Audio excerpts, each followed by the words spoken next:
Cardiac arrest যেন দিনের পর দিন বেড়ে উঠেছে, তাও আবার বাচ্চাদের উপরে। কি কারণের জন্য কার্ডিয়াক অ্যারেস্ট হচ্ছে সেটা পরে বলছি, আগে এই ভিডিওটা দেখো। ভিডিওতে দেখা যাচ্ছে বাচ্চাদের স্কুল ছুটি হয়ে গেছে, সেখানে একটি বাচ্চা মেয়ে দাঁড়িয়ে রয়েছে ব্যাগ নিয়ে। তার ভিতরে হয়তো একটা অস্বস্তি কাজ করছে, কিন্তু সে কাউকে কিছু ডিসক্লোজ করেনি। পরে ধীরে ধীরে আস্তে আস্তে তার পাশে রাখা একটা বেঞ্চে গিয়ে সে বসে এবং কিছুক্ষণের মধ্যেই সে মাটিতে লুটিয়ে পড়ে। পরে যখন তাকে হসপিটালে নিয়ে যাওয়া হয়, ডাক্তার তাকে ঘোষণা করে। পোস্টমর্টম রিপোর্টে জানা যায় বাচ্চার কার্ডিয়াক অ্যারেস্ট হয়েছে মেন্টাল প্রেশার এবং ফুড হ্যাবিটসের জন্য। এটা পেডিয়াট্রিশিয়ানরা জানাচ্ছে প্রত্যেকটা স্কুলে এত পরিমাণে এডুকেশন প্রেশার এবং তার সাথে সাথে বাজে ফুড হ্যাবিটস, মানে প্রত্যেকটা বাচ্চা টিফিনে তারা ম্যাগি, পাস্তা এই ধরনের ডিমান্ডস করে প্যারেন্টসের কাছে।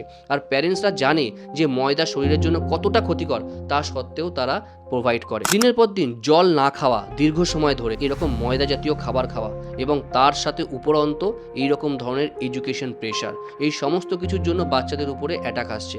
সাবধানে থাকুন, ভিডিওটা অন্যের সাথে শেয়ার করতে ভুলবেন না।